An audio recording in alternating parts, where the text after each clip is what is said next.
À l'abbaye de Soleilmont, 25 cisterciennes partagent une vie contemplative qui s'articule autour de la règle de Saint Benoît. Une règle qui a réussi à établir un bel équilibre entre vie de prière et vie de travail, entre vie solitaire et vie communautaire.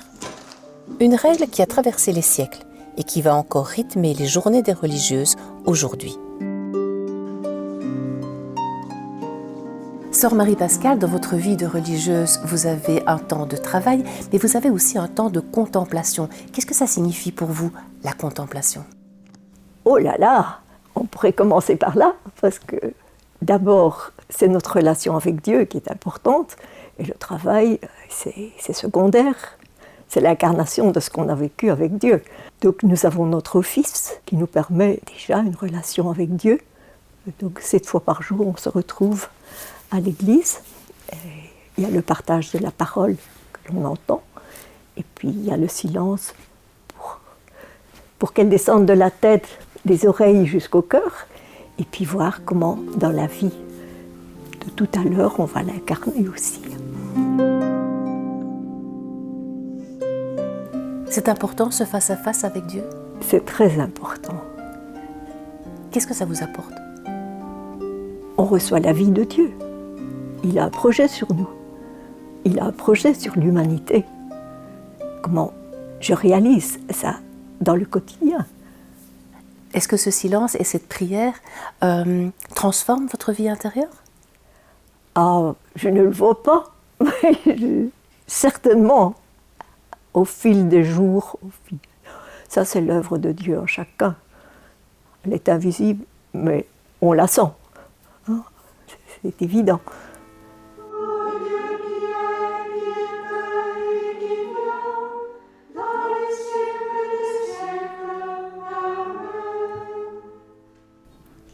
Pour moi, la vie contemplative, c'est de faire toutes les choses en étant habité par la prière, en essayant de tout tourner vers Dieu.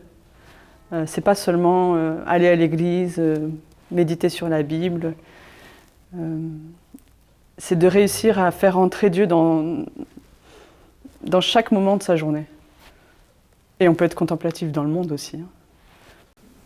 Est-ce compliqué ce face-à-face avec Dieu? Ce qui est compliqué, c'est qu'on essaye... On a une idée parfois hein, sur la prière, sur la relation à Dieu, sur ce qu'il attend de nous. On a un espèce de silence qui n'est qu'extérieur et on voudrait pouvoir l'avoir intérieurement. On complique beaucoup de choses et en se tournant vers lui, il nous simplifie avec sa parole, avec une inspiration. Il fait tomber tout, les raisonnements, les stratégies, les questions. Et intérieurement, il nous unifie comme ça.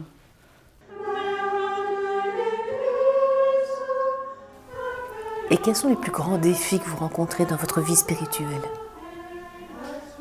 Je crois que le grand défi, c'est de réussir à incarner sa prière dans la vie quotidienne. C'est-à-dire, c'est facile de dire « Seigneur, faites qu'il y ait la paix dans le monde ». Et puis après, pour une broutille, je fais des guéguerres à ma sœur, quoi. Alors c'est là, en fait, l'enjeu. C'est là où c'est difficile. De me dire, t'as prié pour la paix, et toi, est-ce que tu fais la paix maintenant avec cette sœur, ou avec toi-même, ou avec ton passé, ou avec Dieu? Est-ce que tu incarnes ta prière? Est-ce que tu vis ce que tu dis, quoi? C'est ça le plus difficile. Le grand enjeu de la prière, c'est ça. Prière est utile? Si la prière est utile, moi j'y crois. Moi, j'ai donné ma vie pour ça. J'aurais voulu être missionnaire, j'aurais voulu aider les pauvres, les malades, les personnes handicapées, les drogués. J'aurais voulu aider tout le monde. Mais c'est Dieu qui tient dans sa main le cœur des personnes et qui ne va pas forcément changer les circonstances extérieures, comme moi j'aurais voulu le faire, mais qui va donner la force intérieure de traverser les épreuves. Et moi, quand je prie pour les gens, j'y crois à 100 000 %. Je sais que ma vie, elle est utile pour ça.